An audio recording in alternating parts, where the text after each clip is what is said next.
8, 9, 10. Good evening.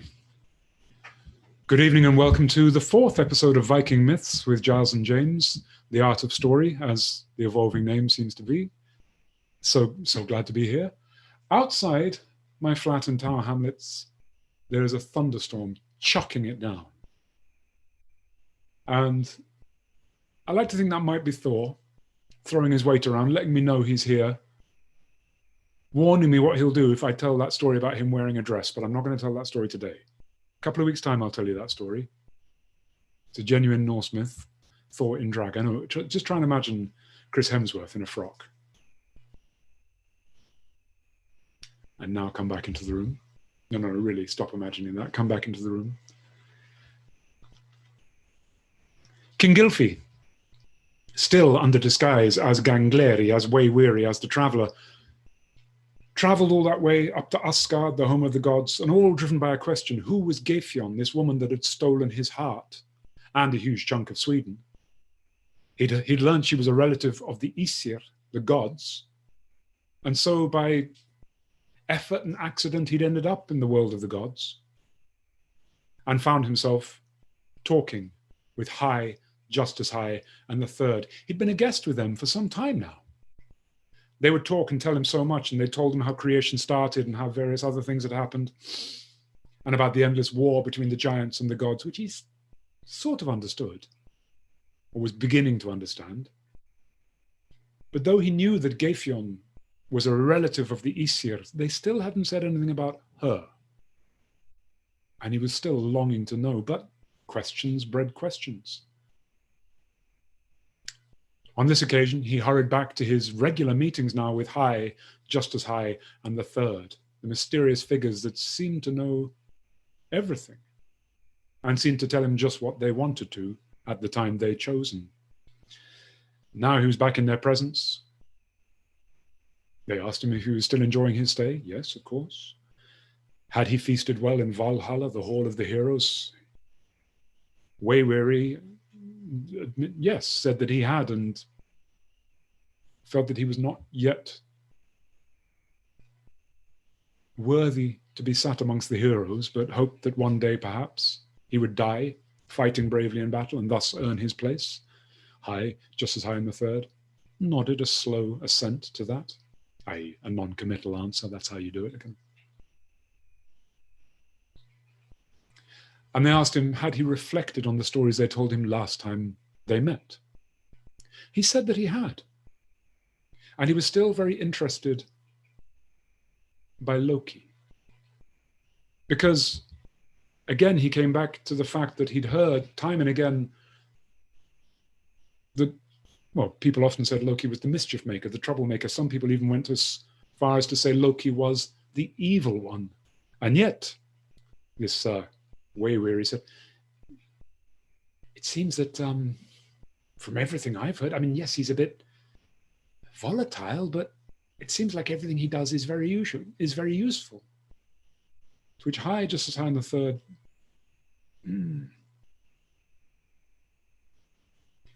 yes, but that does depend a great deal on whether Loki is under the control of the gods or acting on his own initiative. But I mean, the scrape that the gods were in before, when you told me that the giant who disguised himself as a mason and was repairing the walls with the help of his horse, and I know it was Loki kind of got them into that, but it was Loki got them out by disguising himself as a horse, and then he went away, and that was the end of that. Said High, just as I'm the Third. Almost the end of that. Why? What did you leave out? And High, just as High the Third, muttered a little bit amongst themselves and then came back and said, there is an epilogue to that story, said High. Namely, said just as High, that sometime after Thor had killed that rock giant who disguised himself as a stonemason, and, said the Third, sometime after the walls were finished using the pieces of that giant's shattered head, Loki returned. Yes, said Hai. Heimdall saw him coming. Over the rainbow bridge, Heimdall saw Loki leading a foal. You remember our narration last time we met started with Odin going for a gallop on his 8-legged stallion, Sleipnir. Yes, I do remember that. That's amazing. Well, said Justice High. Now Loki was leading over the rainbow bridge a foal, a beautiful foal, with 8 legs. And, said the third, well, Heimdall was astonished. Heimdall sent word to the gods, and so when Loki arrived, the gods were already assembled. They gathered around him. He'd been gone a very long time. And they asked him, where had he been? What had he been up to? He said, Loki said, well, smiling that dazzling smile of his, I have been in Midgard. I have been in Jotunheimen. I have been in labor. I have given birth. This, he said, gesturing to the 8-legged stallion foal, this is my son. I'm very proud of him. His name is Sleipnir, and I give him now to my blood brother, Odin. Odin was delighted, looked over the stallion, which grew into the finest horse of all the gods. And, as you know, this horse can run through air, through fire, over land, over mountains, over ice, over water.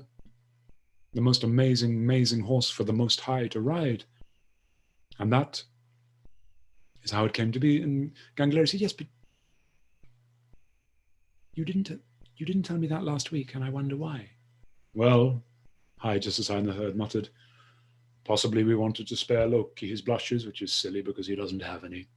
He's shameless. But that's my point. It's wonderful to have Sleipnir, the 8-legged horse. Odin must be very pleased. And you mentioned Odin and Loki are blood brothers. As I say, he seems very useful. Then let us tell you another story as an example. And so they began telling Gylfi of a night in Asgard, a summer night, in which Loki couldn't sleep. You've had those nights. I had one this week, when the harder you try to sleep, the further away sleep gets. And Loki was having one of those nights when the pillows, which had seemed so soft when he laid down at the end of the previous day, now they felt like bags of cement.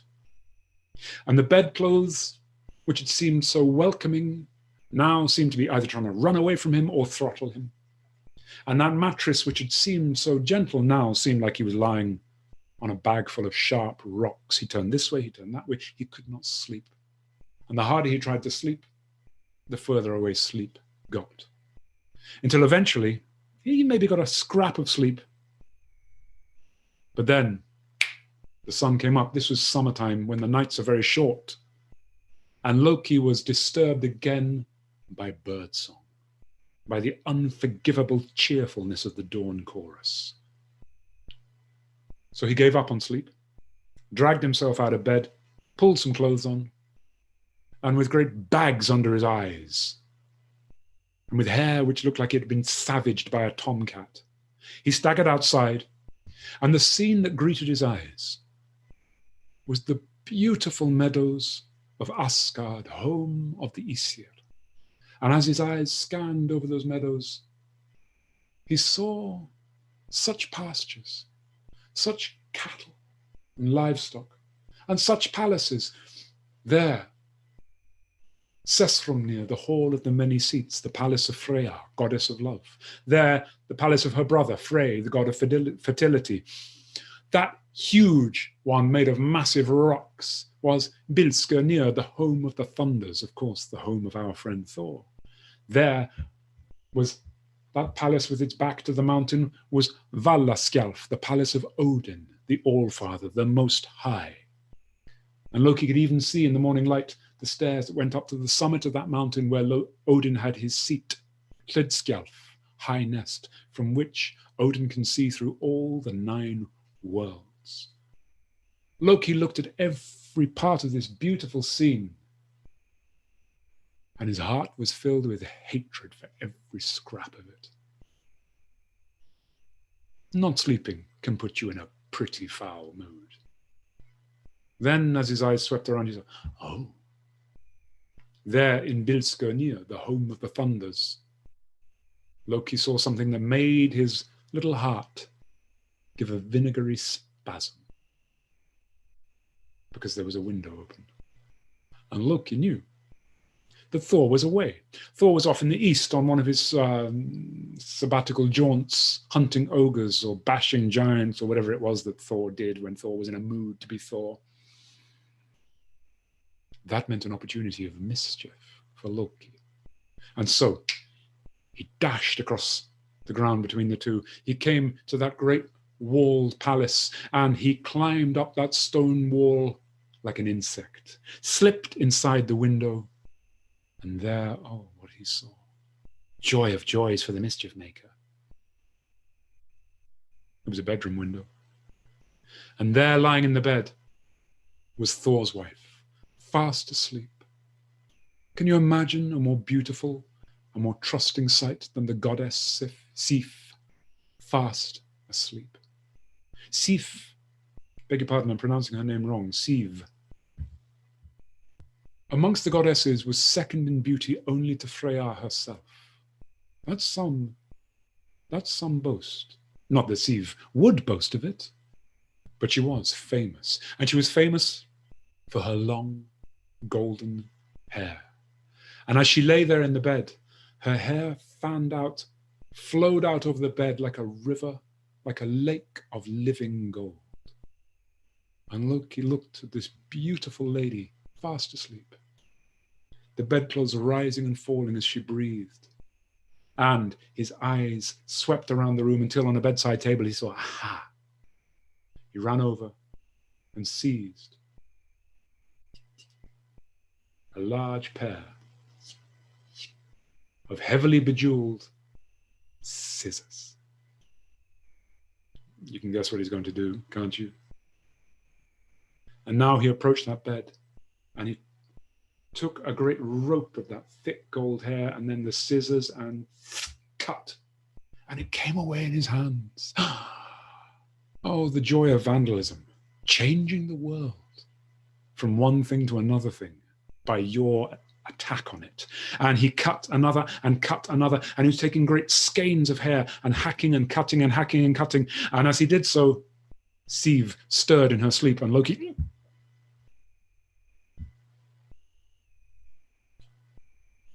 He waited until she subsided back into that restful, deep breathing, and then he went back to work, cutting, putting the finishing touches now. But I can tell you, as a hairdresser, he was no Trevor Sorby, he was no Vidal Sassoon, he was certainly no Nicky Clark.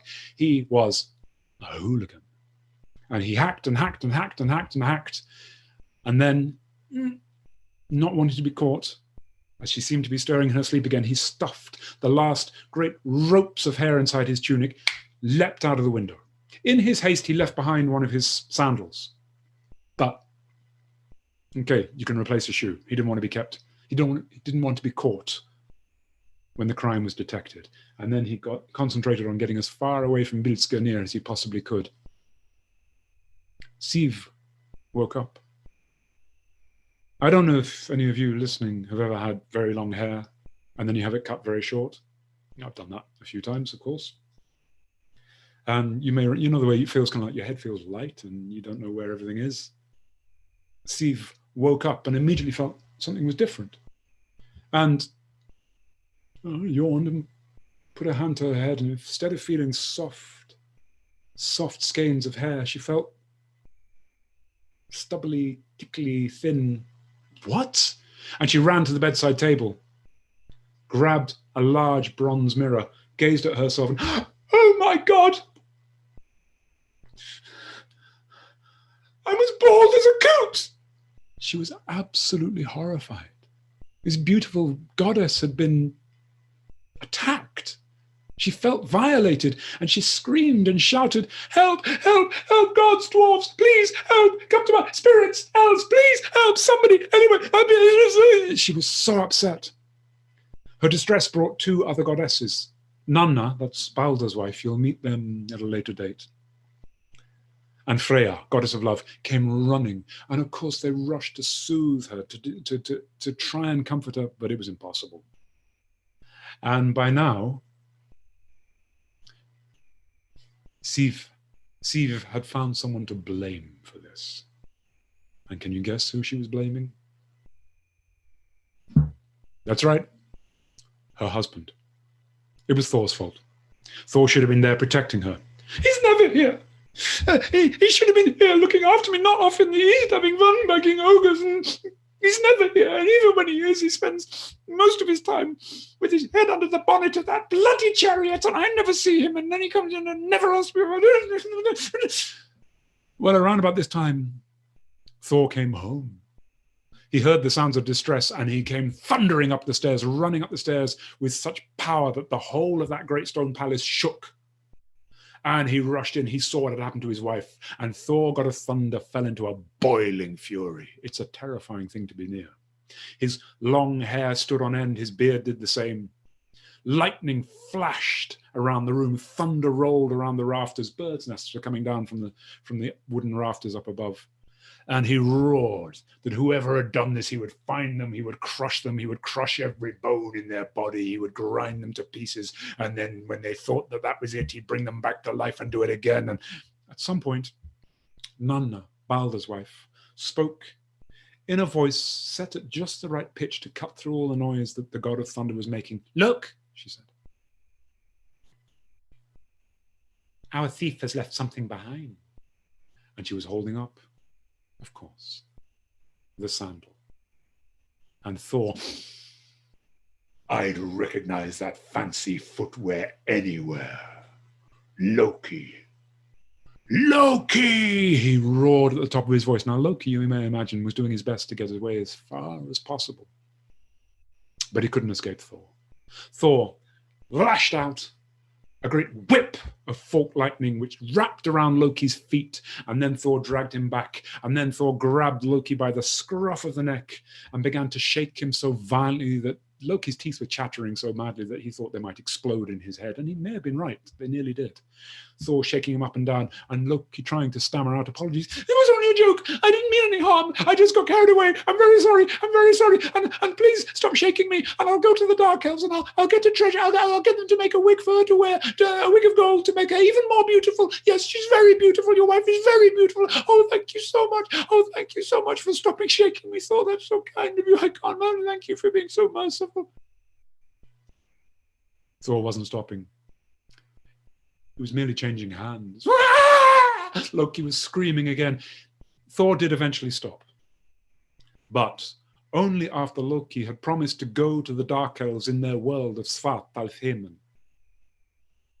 and get treasures, not just for Siv, not just a wig to cover what he'd done until her hair could regrow, but also treasures for Thor and for Odin and Frey. And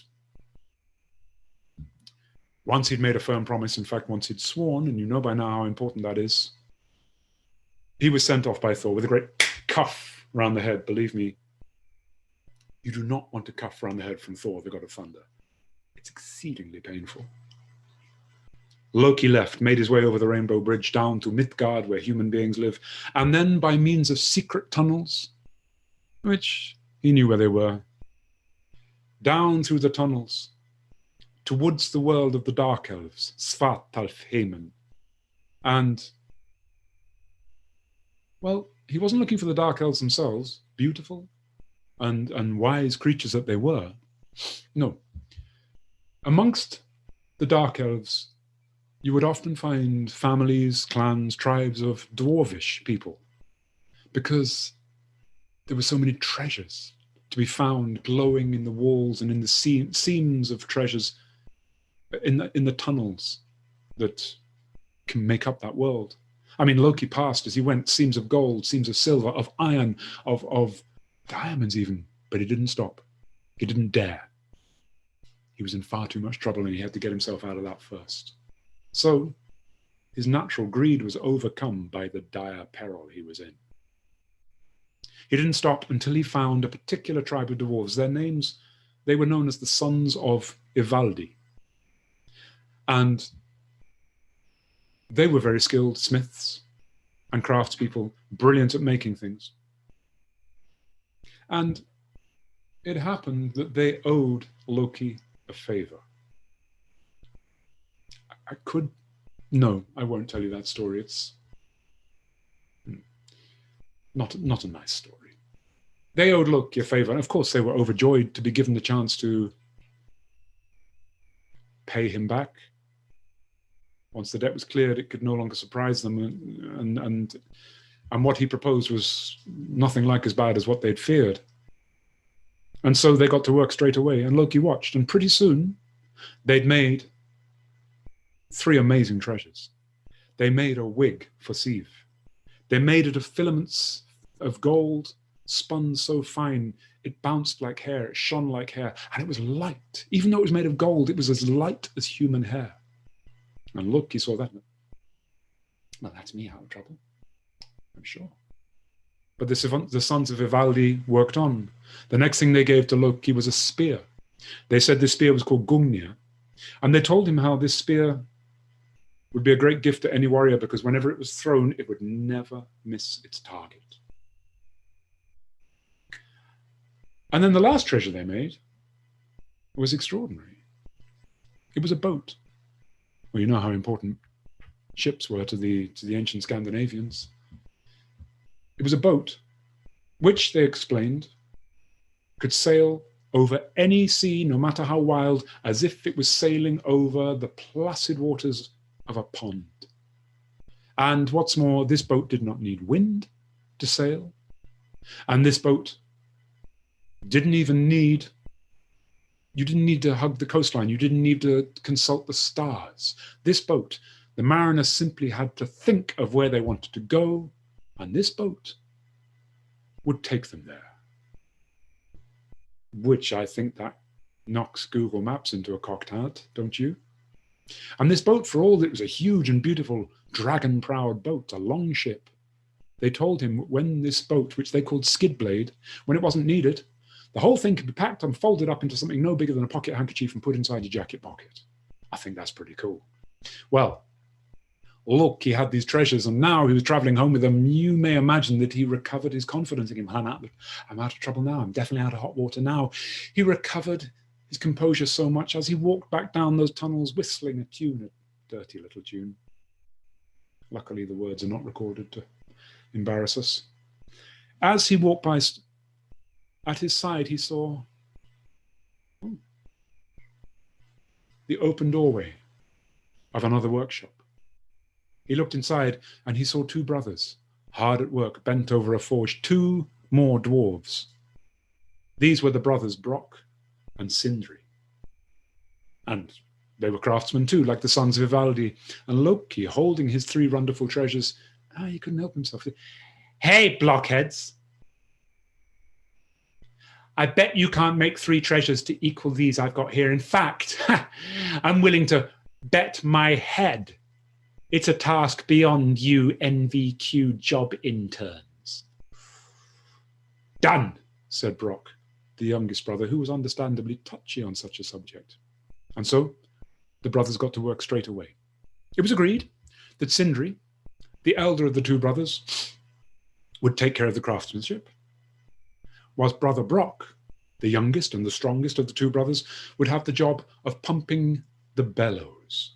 You know, it's a bag of leather with 2 wooden sides, and it's got a spout on the end, and you pump it to pump air into the forge to make the heat hotter and hotter and hotter. And as Sindri explained, not that he needed to, but that's what older brothers are like. He said, Brother Brock, make sure you keep those bellows pumping, because whatever work we do here, if you miss even as little as a single beat on the bellows, the work will be spoiled.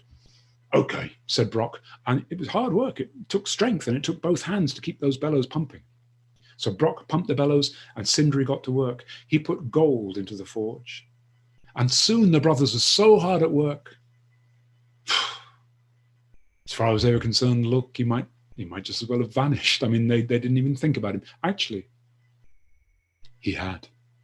Or at least, he wasn't there in any form that you or I or the brothers would have recognized. Where he might have gone to, what he might be planning, let's find out. But for now, Brock was hard at work pumping those bellows. Sindri was working at the forge. He'd put gold into the forge, and after a while, he took out of the forge a great mass of glowing gold, still red hot. He put it on the stone floor of the forge, and then he reached from the store cupboard for a pig skin, a wild boar skin, and he laid that down over the hot metal. And then turning to his brother, he reminded him not to miss a beat. Or whatever work we undertake is sure to be spoilt. Okay, said Brock, and kept on pumping those bellows. And Sindri left to go to the stock room to get some more gold for the next treasure, and Brother Brock kept on pumping those bellows. Whilst he was doing that, he heard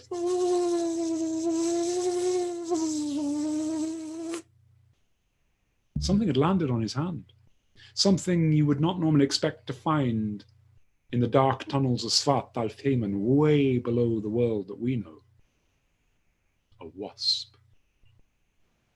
A wasp had landed on the back of Brock's hand. You didn't get wasps down there. Wasps need flowers, need fruit.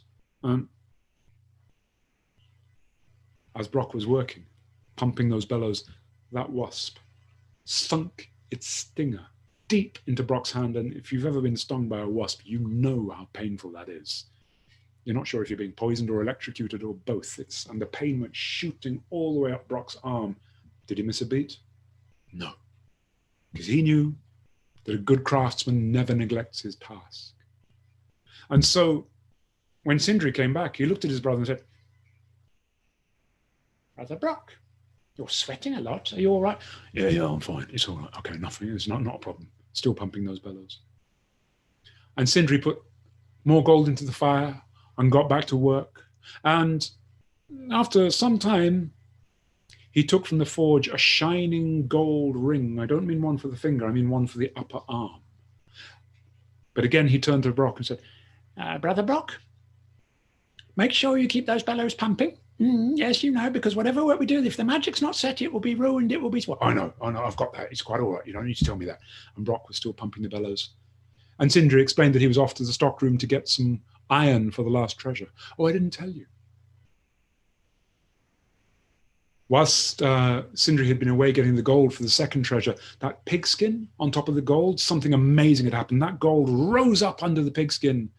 And when Sindri had come back, he'd looked at, oh, what a fine fellow, because there in their forge, standing, snorting, grunting, was a wild boar, made entirely of gold. Gold, his tusks, gold, his snout, gold, his trotters, gold, his legs, gold, his belly, gold, his body, gold, his tail, gold, every bristle on his body. His ears were gold, his eyes were gold, his eyelashes, even the hairs inside his ears were gold. What a fine fellow, Sindri had said. We'll call him Gullin Bursti, which is Norse for golden bristle. Then they'd made the gold ring. And then Brock said he was going out for iron for the last treasure. Well, off he went. Brock kept pumping those bellows. That wasp didn't come back. This time what came back was a horse fly. Horse flies.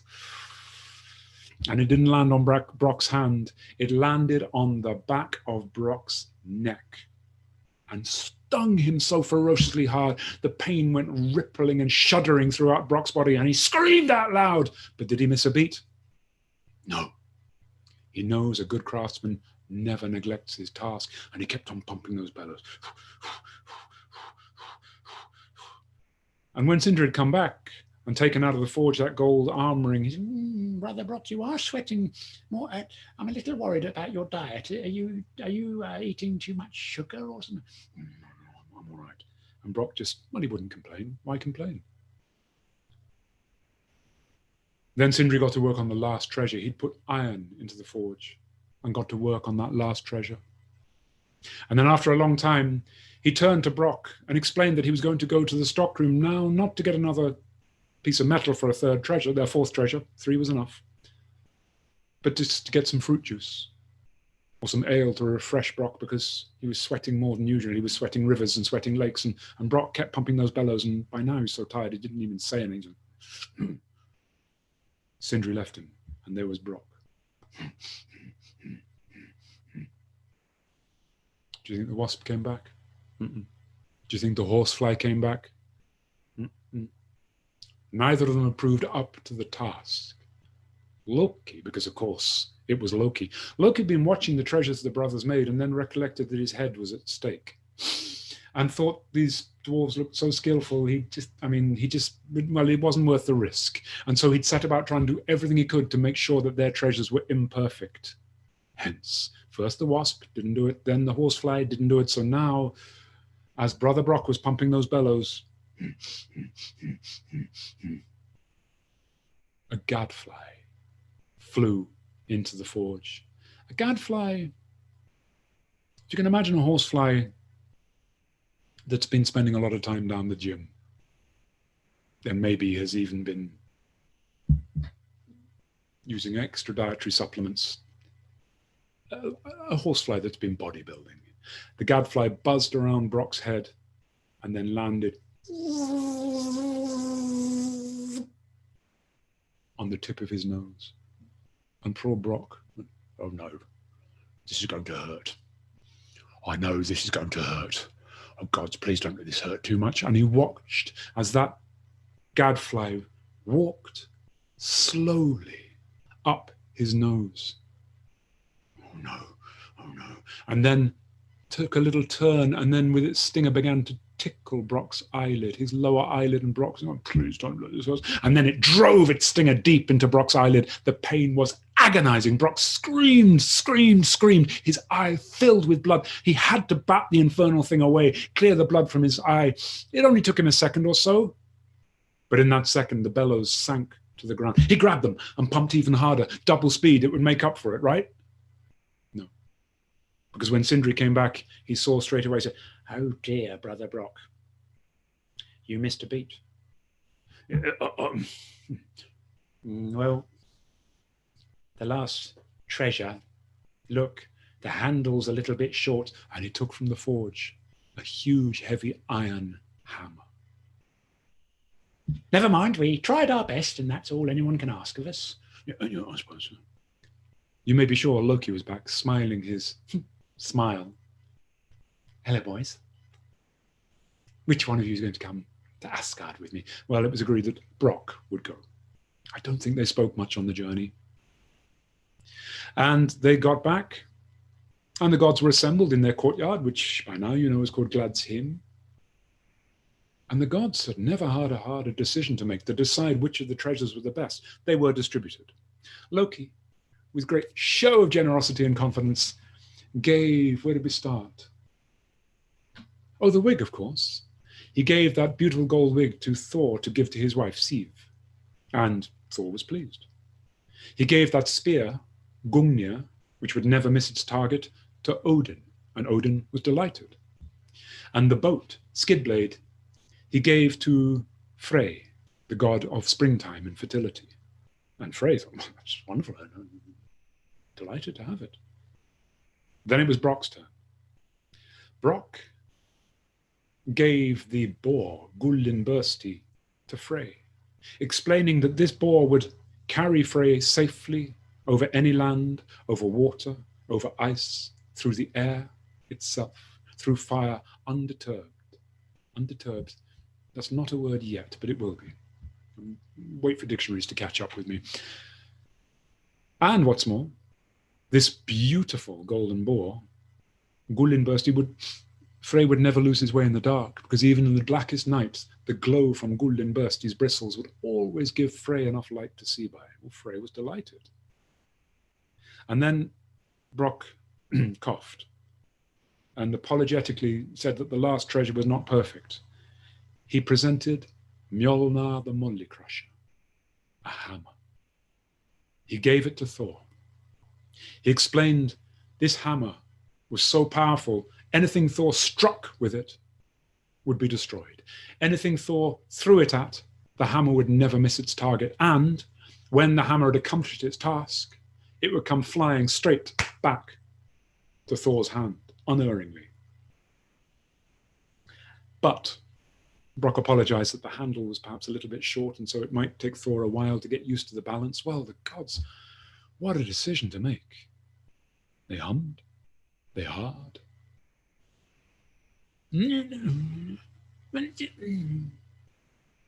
But eventually they decided that even though the handle was a little short, Mjolnir the Molly Crusher was still by far the greatest weapon the gods could hope to have in their endless war against the giants.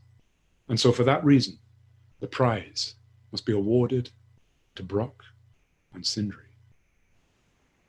Loki had lost. And you remember he had bet his head.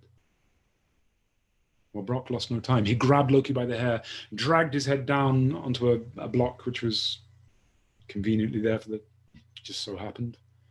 And then into his bag, he reached and brought up a large axe. And he was about to bring that axe down when Loki twisted in the dwarf's hand and called on Odin as his blood brother. Bear witness to the fact that though I bet my head, nothing was said about my neck. Ow, you're pulling my hair. And so my neck must be unharmed. Well, the gods got into another huddle and discussed, and they agreed that this argument was weaselly and devious and just typical Loki, to be honest. But nonetheless, it had some merit. So unless Brock could remove Loki's head without removing Loki's head, remove Loki's head without harming Loki's neck, it wasn't to be done. Brock was furious. And so he grabbed Loki by the hair and then caught Loki's head between his own knees and held him there, and then reached into his bag and took out a needle. If he couldn't take Loki's head off, he could at least sew his mouth up. And he tried and tried with that needle to pierce Loki's lips so they could sew his mouth shut. But even though the point of that needle was sharp, it didn't have sufficient magic to pierce the immortal flesh of Loki. Well, Brock cried out in frustration, "If only I had my brother Sindri's bradawl!" And it appeared in his hand. If you don't know what a bradawl is, it's because you've never worked in the leather-making trade. It's a tool for making holes in leather. So the tip is sharp, almost like a screwdriver, but much more pointed. And then it goes up to a handle, which is it's like a mushroom. So it fits in your hand. And then it's a pressure amplifier, I suppose. Amazingly clever. You can drive through leather with it. And believe me, that was enough for Brock to make 5 holes in Loki's top lip, 5 in his bottom lip. And then he took a thong of leather, and with that, he quickly and decisively sewed Loki's mouth shut. And that thong became very famous. That thong, became very famous because of the good work it did. For years, Loki, even though he was clever and skillful with his hands, the knots that Brock had made in that thong of leather were so tight, Loki couldn't undo them. The thong even acquired its own name. It became known as Vatari, which in Old Norse means the thong. It's to the point, isn't it? And it kept his mouth shut. And, even when Loki eventually managed to undo those knots and pull that thong of leather through his lips, by the time he'd done so, his lips were so sore and his mouth was so caked with blood, he couldn't speak for another 10 years. Which, said Hai, telling the story to Gangleri, to Wayweary, to King Gylfi, privately, the gods, he paused, and Justice Hai said, the gods considered this something of a mercy, and added Justice Hai, that's also how the gods acquired their greatest treasures.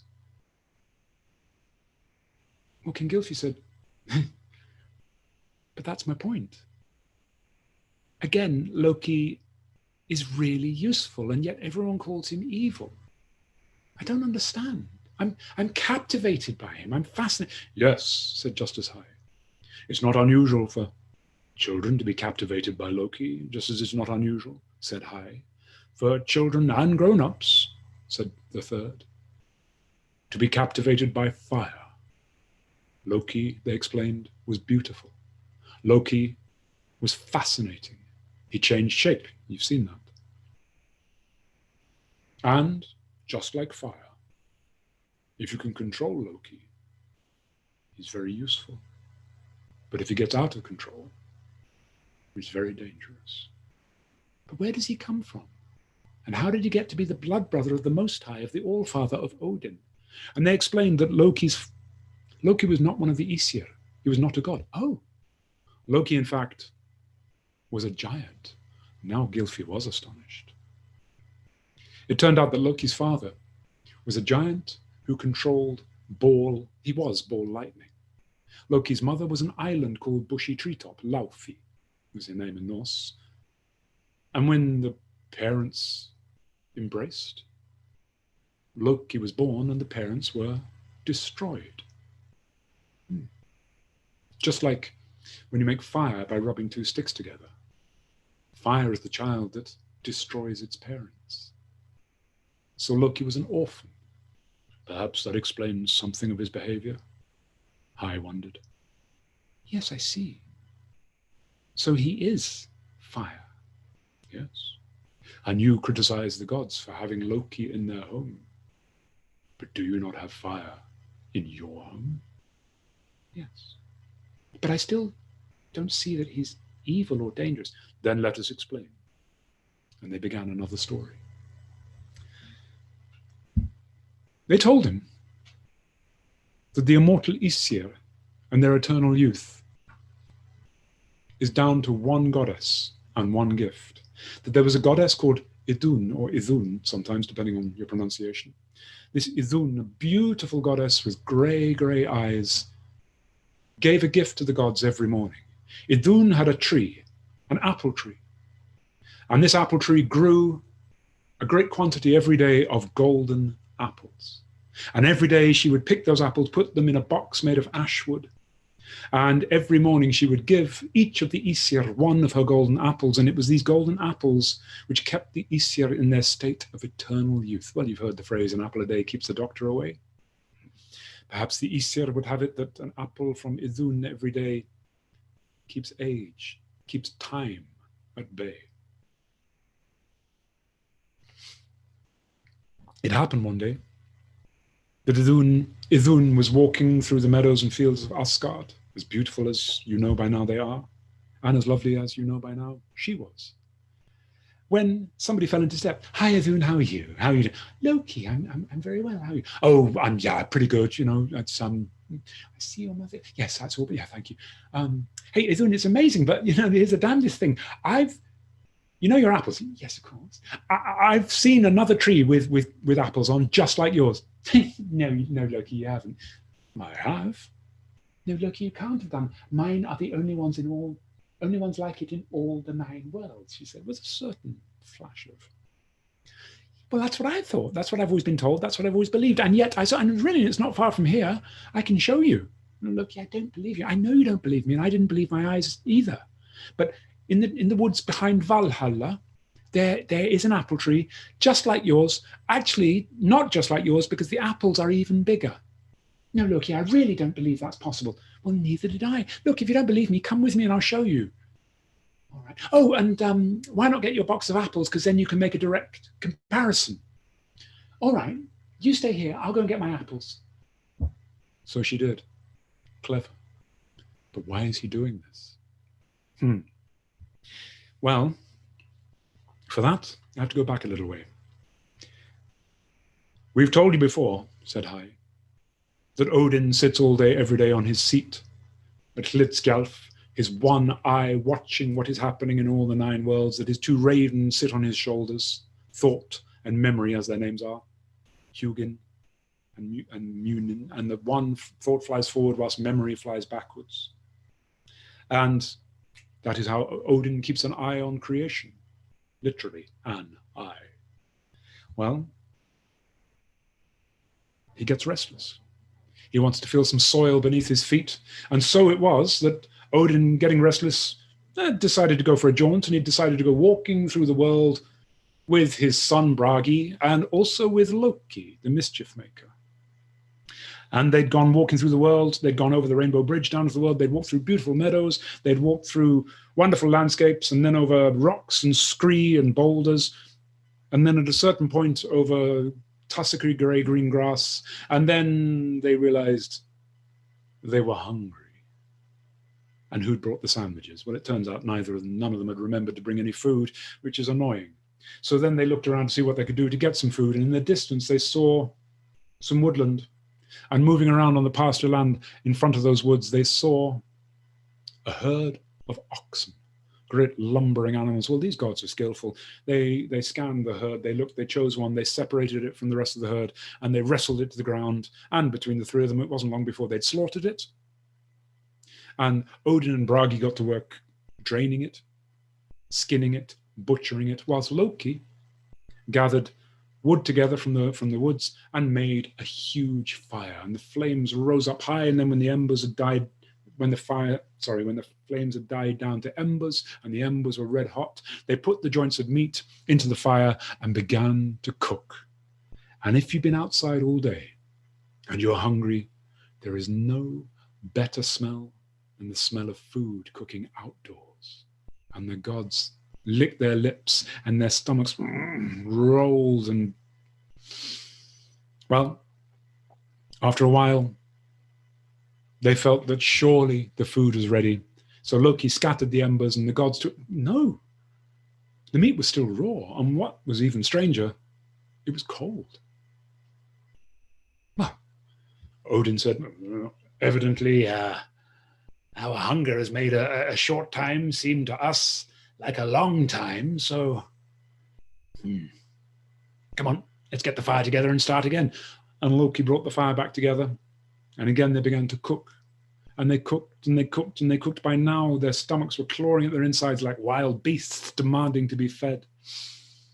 And after what seemed forever, it must be ready, they scattered the fire. And again, the meat was uncooked and still cold. Something strange is happening here, said Odin.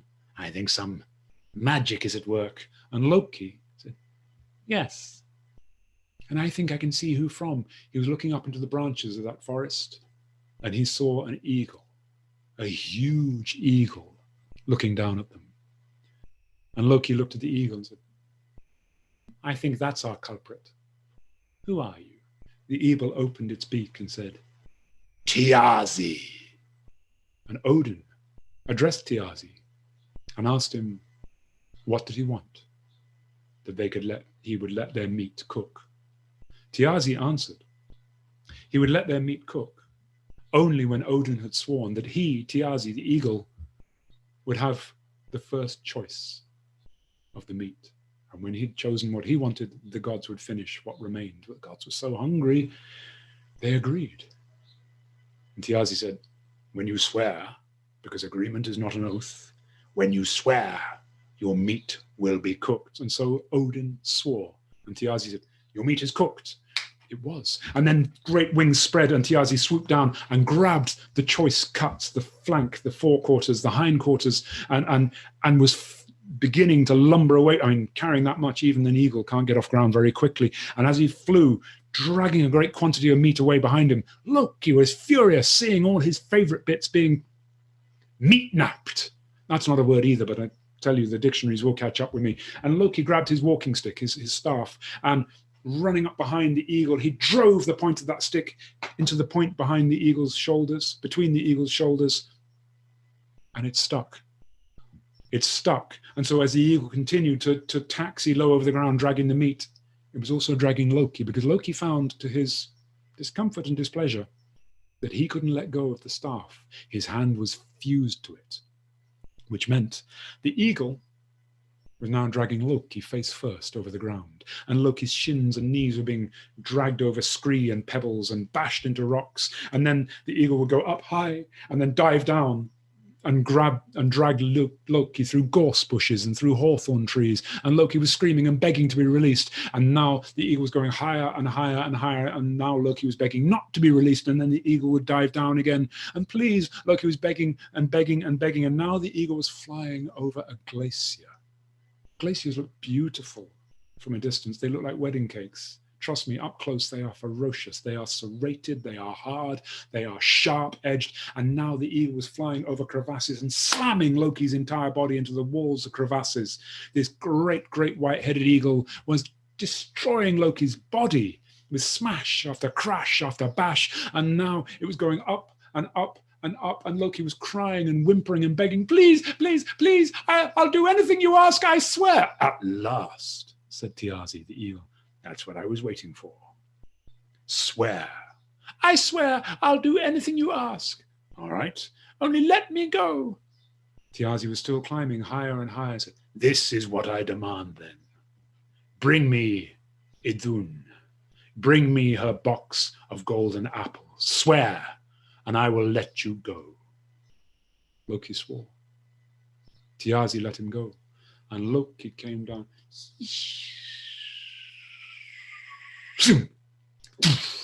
Hit the ground so hard he made a crater. And he was lying there trying to work out how many bones were broken. And if he had broken bones that he didn't have bones for, he was in so much pain. And I'd like you to think that when Odin and Bragi arrived to help him up, they weren't wiping tears away from their eyes, and they weren't desperately trying to smooth the laughter from their faces. I'd like you to think that. But nonetheless, they were. It was hilarious to see Loki in such distress. Loki, glad I've amused you. Don't know what that was about. Well, now at least they could eat what was left, and they did. And they went home, and an interesting adventure, Odin thought, and went back to his regular routine of sitting on the nest. But Loki had an oath to fulfill. Well, now you understand the start of the story. And now you understand why Idun had gone back to her palace and brought her box of golden apples and had come to meet, and she was quite indignant. And I said, all right, then come on, where are we? There you are, show me. And Loki led Idun away, down around the back of Valhalla and down into the woods at the back of Valhalla. Well, I can't see anything. I can't see anything at all. Just a little bit further. And now they were out of sight of Asgard and the walls, and out of sight of Valhalla, and they came into a clearing. Well, I can't see anything at all, said Idun. But she did in a second, because there was a great whooshing sound, and a huge eagle swooped down and grabbed Idun with its talons and flew away with her, holding onto her box so desperately, and flew all the way away over the Rainbow Bridge, but so high that even Heimdall didn't quite notice it. Over the world and Thiazi. Thiazi was a frost giant. He flew away, took her to his cold land, near the edges of Niflheim and the world of ice and poisonous water. He took her into the mountains so high that the air is hard to breathe, and into his palace, which was known as the Eagle's Nest. That's where he held her hostage. The gods didn't notice immediately that Idun was gone. Okay, she wasn't there the next morning, but hey. Or the next morning, they didn't think too much of it, so it didn't matter. When a few days had gone by, people began to ask questions, and Odin was thinking, where on earth has she got to? She's neglecting her duties. And, well, I mean, and Freya, goddess of love, said, oh, come on, go easy. She might have met somebody. Give her some fun. We'll be all right. But it was Freya herself, most beautiful of the goddesses, most beautiful creature in all the world, Freya, who is love itself. When Freya was doing her makeup in the morning,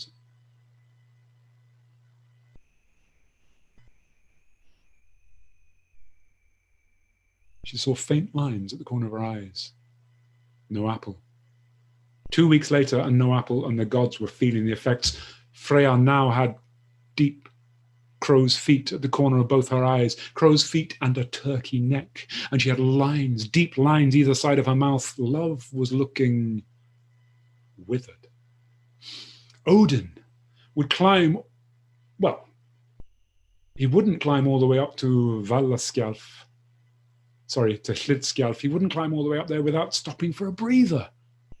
And each time he'd had to do it, each morning he needed more stopping points, more breathers. Oh, it was hard. And then he'd sit on his throne and look through all the 9 worlds and just kind of nod off, whilst his ravens would go around the world, come back, and whilst they told him what they'd seen, Odin was aware that he was not quite listening a lot of the time.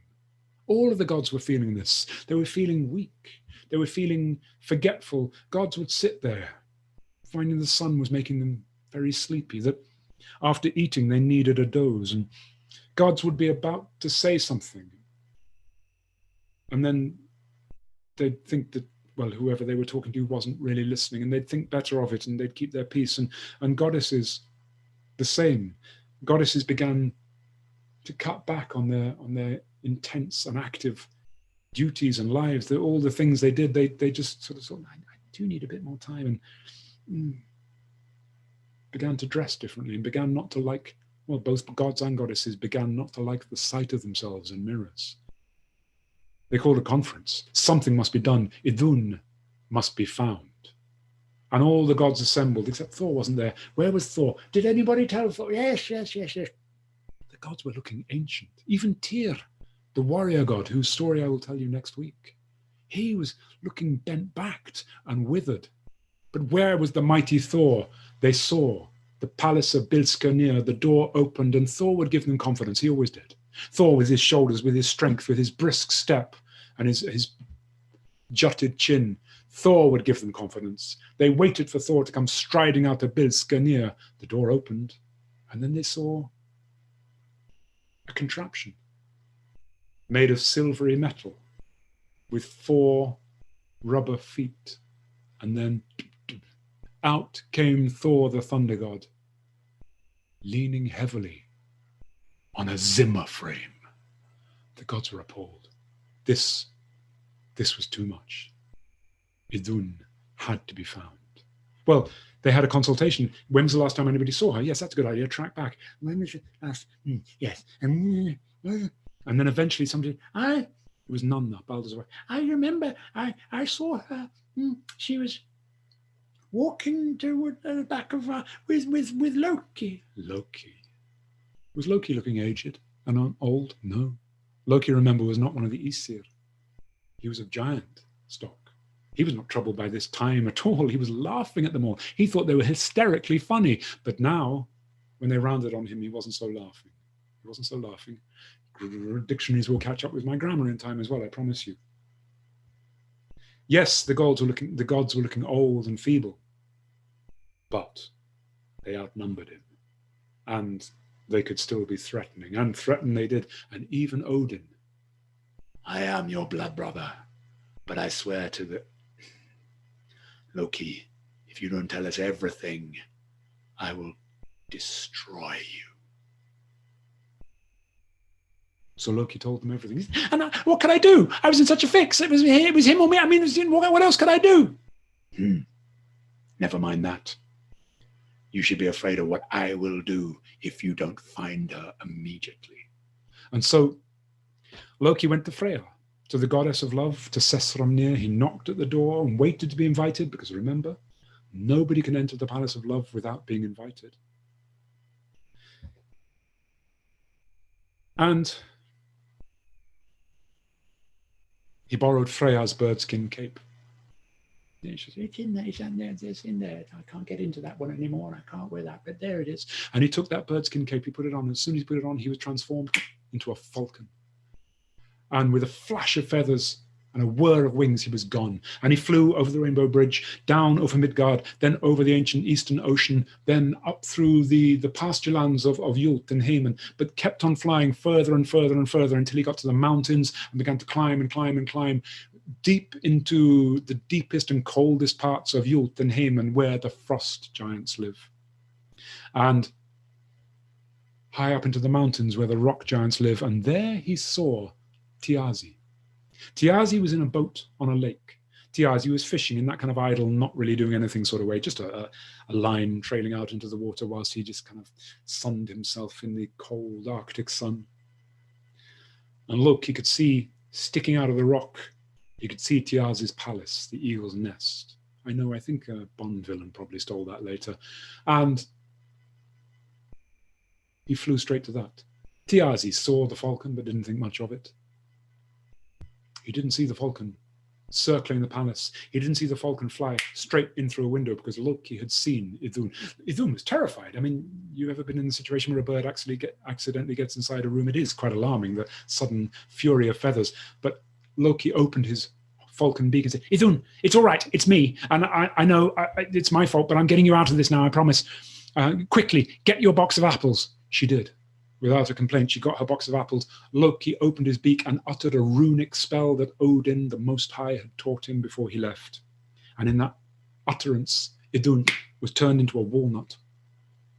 Loki grabbed her with his claws and flew out of the window. Now, Thiazi had a daughter, a remarkable giantess of the mountains and the ice floes, a huntress, an amazingly intelligent, skillful giantess, because she could track any animal by their spoor, which means their droppings. She could track any animal by their trail, by their footprint. She was an amazing huntress, and she would spend days, weeks on her own, skiing cross-country through the ice and snow with a quiver of arrows on her back and a bow around her body. And she was always awake and always alert, and she spotted a falcon flying into the palace with empty claws and flying out with something in its claws. She put two and two together. She understood, and she cried, "Father! Father, your prisoner has escaped." What? Thiazi came surging through the water, didn't bother with the boat, and then just into his palace and grabbed his birdskin cape, put it on, and instantly he was turned back into that eagle. And now it was pursuit. Loki flew as fast as he could, clutching tightly onto that walnut. And the eagle behind was gaining and gaining and gaining and gaining, and Loki flew and flew and flew, exerted every single effort. Well, you would if you're being chased by an eagle. I mean, a falcon is a fast bird, but eagle.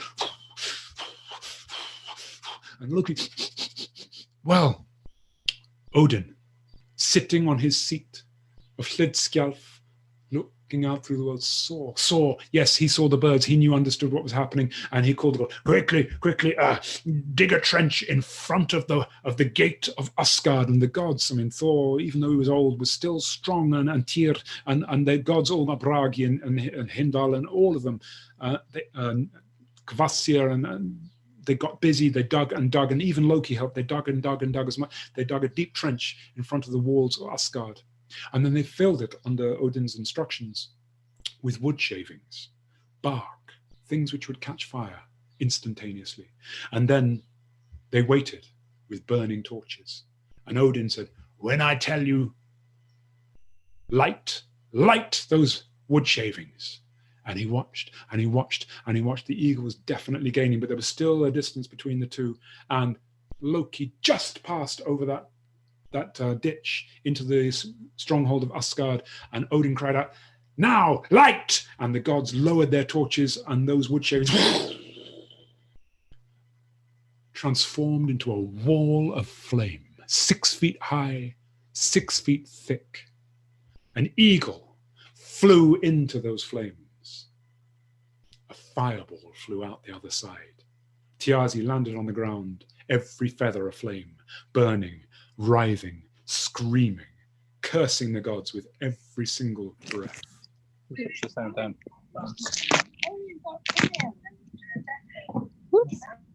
And, of course, Thiazi died.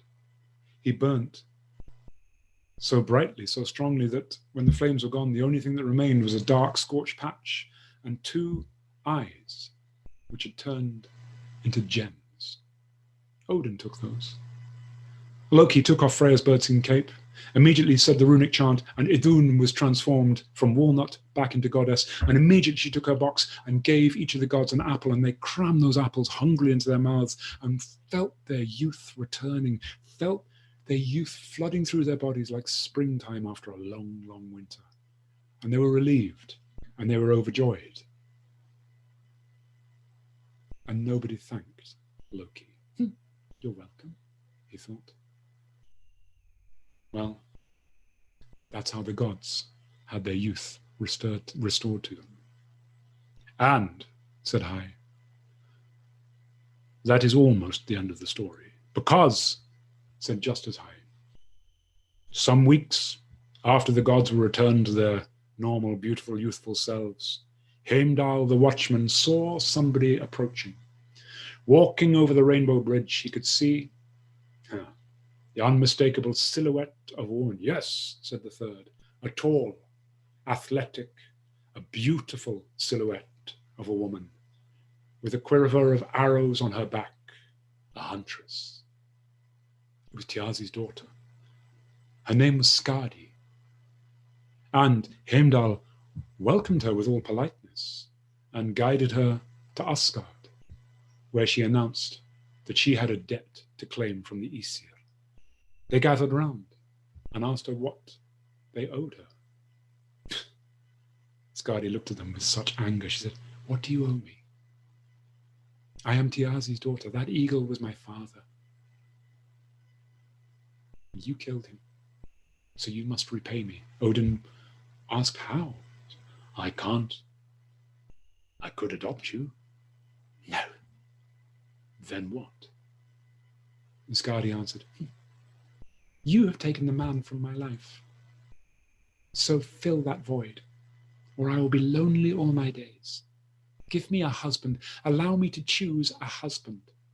Well, that seemed fair enough to Odin, but you will choose from the Aesir, but you will not be allowed to see their faces or their bodies. You must choose only by looking at their feet.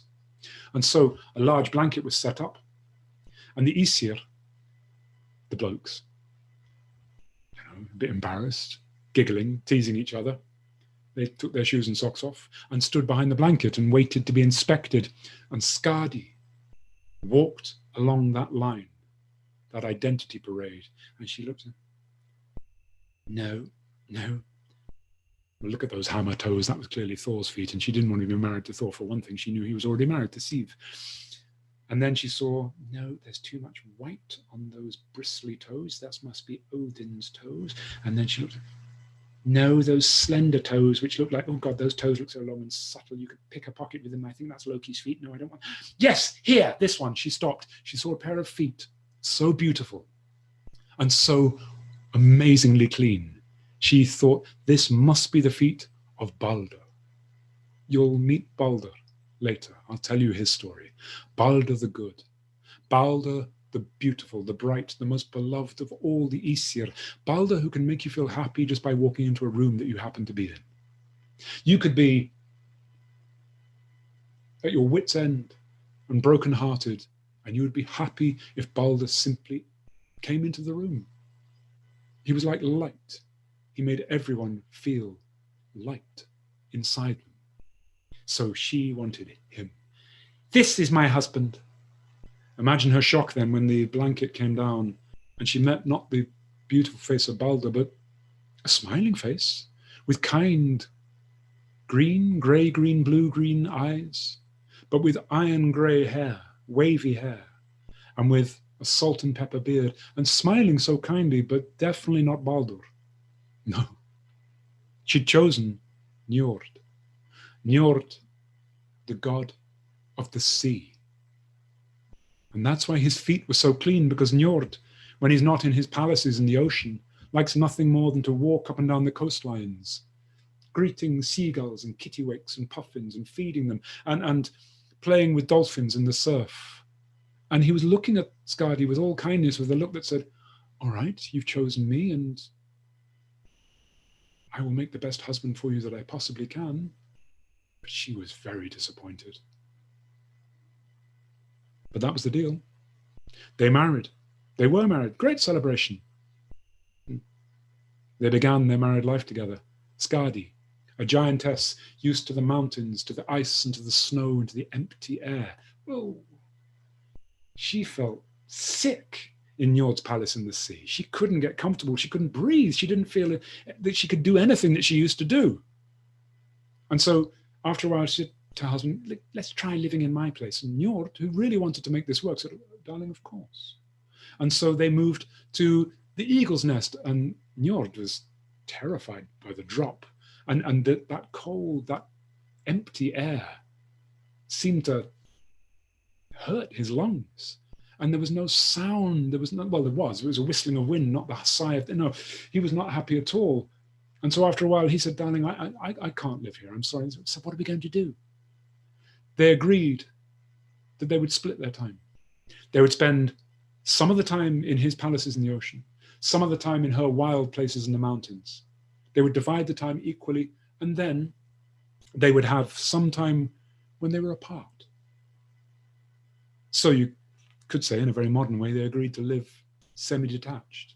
There are some people who say that their marriage, therefore, is a failure. I disagree.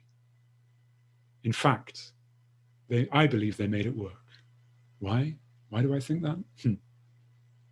Well, if you don't think it, they can have made it work, go to Norway, as I have done.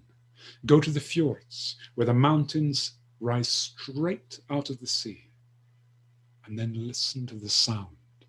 Listen to the way the sea sighs as he washes the feet of the mountains, as Njord washes his beloved wife's feet. And you tell me their marriage is not a real marriage. Well,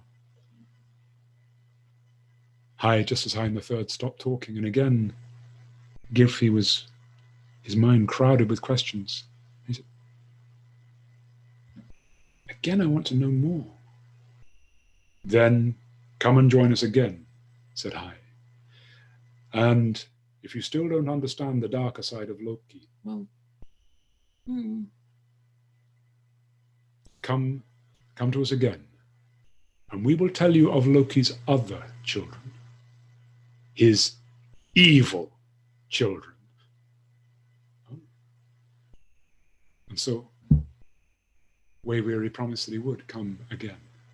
And if you come again, and thank you for listening, come next week at 6 o'clock British Standard Time, or British Summer Time, whatever that stands for. And we will share with you the story of Loki and his evil children. And if you've enjoyed today, please put a donation in the hat. It supports storytelling, it supports me, it supports James. And